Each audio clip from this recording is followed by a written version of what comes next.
going on, everyone? Peter Hunt here for The Gamer. This week, we asked you what needs to change about the games industry. Here's what you said.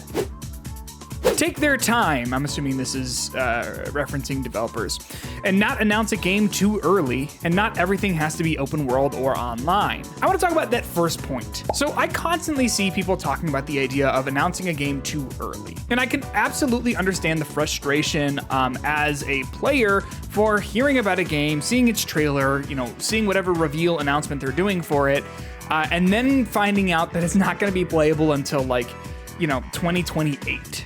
I think the classic example of this is with the Elder Scrolls 6.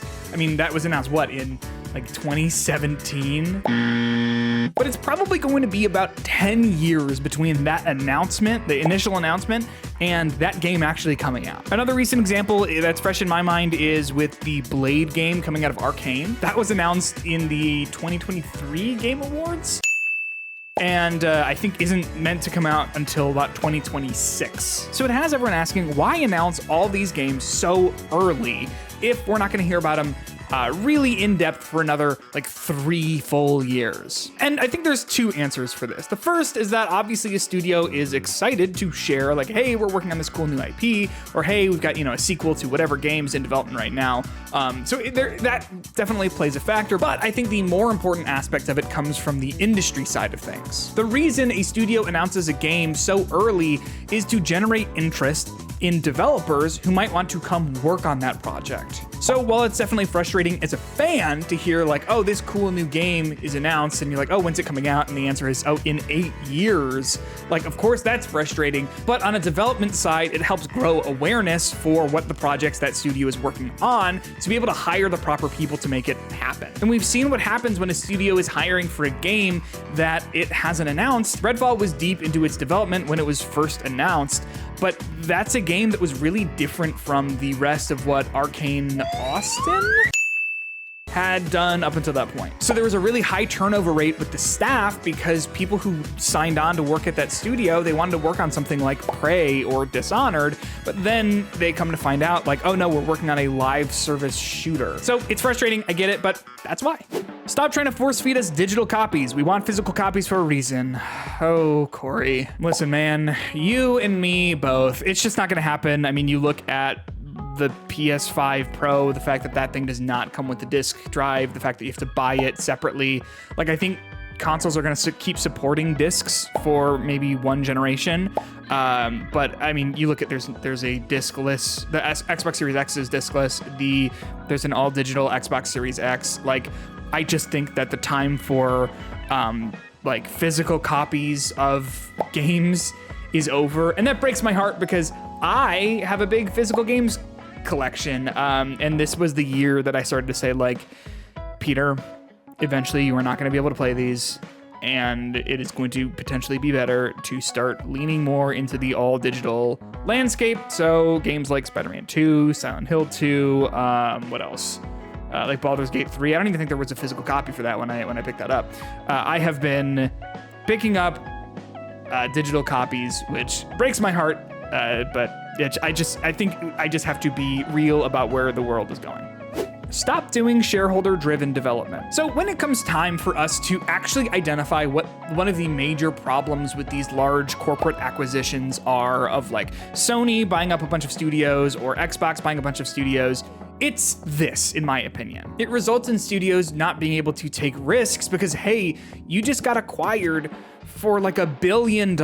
So you need to absolutely prove that you are worth that investment. Otherwise, you are going to get laid off. And so as a result, then you have the corporate managers saying, hey, this is what the game needs to be, and this is how we can sort of prove our worth and get money back. Which, could work if those suits are really plugged into the game space and understand how the industry works and how the game genres that you're trying to work with work, but more often than not, it just doesn't work like that. You end up having suits say, hey, we want to make a game like this and like this, but those two games are not the same. So a good example, I think were talking about Redfall, is the suits were like, hey, we want a game that's like Far Cry and like Borderlands. And like on the surface, those both seem like they're similar games, right? They're both like first-person shooters with big open worlds. But like when you actually look at the mechanics of those games, Borderlands is a looter shooter game, whereas like Far Cry is not. And then when a game comes out and it's unsuccessful because it was made to be like a cash cow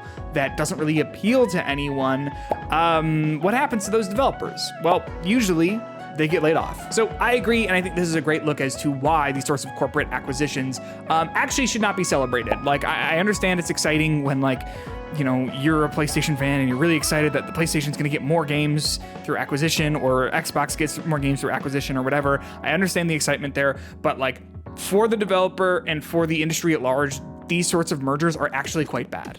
I am only gonna read like 2 sentences of this. This is really long, but the whole thing is gonna be on the screen, so if you wanna read it, you can see that. So, stop chasing the Fortnite live service money. That game, and games like it, were launched at a particular time when the concept was novel to the target audience they wanted. The IP grew organically, and almost a decade on, has created a bubble of fanatics who pour all their time and money into that title, both because they enjoy it, and now they're tied to the ecosystem it created. You are absolutely correct. A big problem with all of these multiplayer games that we keep seeing is that they're trying to take people away from the games that they already play. Concord is a great example of this. Concord was like, hey, why don't you stop playing Overwatch and come play Concord? And all the people who play Overwatch were like, okay, you know, Overwatch is free, so I'll just hop into Concord because that's gotta be free, right? And Concord was like, no, it is $40. Everyone was like, okay, I already kind of play Overwatch for free. This is where I hang out, and this is where like my friends are. So we're not gonna jump ship, especially for that price tag in this sort of economical situation. And among other things, I think that is one of the big reasons why Concord and other games like it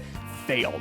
Because, as you identified, people already have the ecosystem that they're comfortable being in. And they've been comfortable there for years, so there's no reality where you are going to take people's attention and time away from playing Fortnite all the time. That's not to say there cannot be successful multiplayer games that exist and come out. You look at things like Fall Guys, that like was able to establish itself in what, like 2020 as something that people were playing, and it was taking people away from things like Fortnite and whatever else. However, is the number of people playing Fall Guys right now the same as the number of people playing Fortnite? And the answer simply is no. So what do you do if you're a studio who wants to make a multiplayer game? Well, I think the answer is to not try and say, hey, this game needs to be the game that you play every single day with all your friends all the time. Because those games already exist. They're called Fortnite, Apex Legends, and Call of Duty Warzone. And Roblox, I guess. I don't know anything about kids or what they do, but I know that they love Roblox. A great example of this is Remedy's next game called like FBC Firebreak or something like that, where the studio has said like, hey, this is a live service game, but it's not the sort of game that requires you to play every single day to get all of the best loot and to like complete a battle pass and all that. Yes, there's going to be like live service updates and elements to it, but it's not that sort of game that demands your attention all the time. And so I imagine that game might be a little bit more successful than something like Concord, hard to be less successful than Concord, or games like it that are trying to say, you need to log in every single day to do all these daily objectives and all this stuff. It's just not gonna happen anymore, I don't think, at the very least. Stop making more Souls games, and then an emoji that looks like this. I love Souls games. I mean, like, dog, shut the fuck up, it's not finished yet. However, I do agree with this take. Now, I think From Software should keep doing what it's doing. I love Dark Souls, I love Sekiro, I love Bloodborne, I love Elden Ring. Everything that they're doing, I think they should just keep doing because they're the best at doing it. However, it feels like every single third-person action game that releases nowadays is like going to be a Souls-like, even when it doesn't make a whole lot of sense. You look at something like Stellar Blade, like why is that game a Souls-like? What is the Souls-like format doing for that game? Or something like Star Wars Jedi Survivor. Fine enough games, but like what is the Souls-like format doing for that game? And it's gotten to the point where I'm just a little over it. I made a video about how I'm done with parrying enemies in video games, and like I think the Souls-like formula is at the core of that. I'm tired of every single game just like, okay, we're gonna be like a Souls-like, we're gonna be a Souls-like. I understand, Dark Souls is great, very influential, I love it, we all love it, but like, are there not other games to be made? Smaller open worlds, more interesting things to do, not generic quests, more interaction with the world. So that's a little laundry list of some tangible ideas and some more abstract concepts. But I want to talk about the first thing you said, smaller open worlds. I think every single time a game dev gets up on stage and says like, and this is the biggest open world we've ever made, they should be asked a follow-up question. And that question is, what does that add? The answer usually is nothing. And that's a real shame, because I think what studios need to understand is that bigger doesn't mean better. You look at something like Assassin's Creed, which has just like ballooned in size, but those worlds don't add anything. I feel like once you've seen one Mud Hut Village in Assassin's Creed Valhalla, you've seen them all, and they don't add anything. There's nothing new to discover there. Same thing goes with Starfield, right? Todd Howard gets up there and is like, we have over 1,000 planets to visit, and they're all handcrafted, and it's like, dude, that's not what anyone wants. Compare that to a game like The Outer Wilds, which has only a handful of explorable planets, but those planets are also memorably designed and specifically designed to be experienced in a way that is interesting and memorable. It feels huge because, well, there's so much to do, there's so much to see. So what's wrong with taking the back streets? But the problem is that AAA game development is all about bigger and better, and that is so exhausting because, like, dog, I just want an experience that can be done in 20 to 25 hours that I can walk away from being like, that was a really good game. I don't need a game to be my whole life for the next 4 years. The Legend of Zelda: Ocarina of Time is one of the most memorable games of all time, and part of what makes it so good is how well that game establishes its sense of place. It is not the largest game ever made by a long fucking shot, but every place you go is memorable and interesting and is packed full of ideas, which I absolutely cannot say about Greece in Assassin's Creed Odyssey. Remaster Skyrim. I agree. So that is going to do it for us today. If you have any thoughts about how the games industry should be changed, let me know in the comments down below. I'm going to read them. I'm going to respond to them.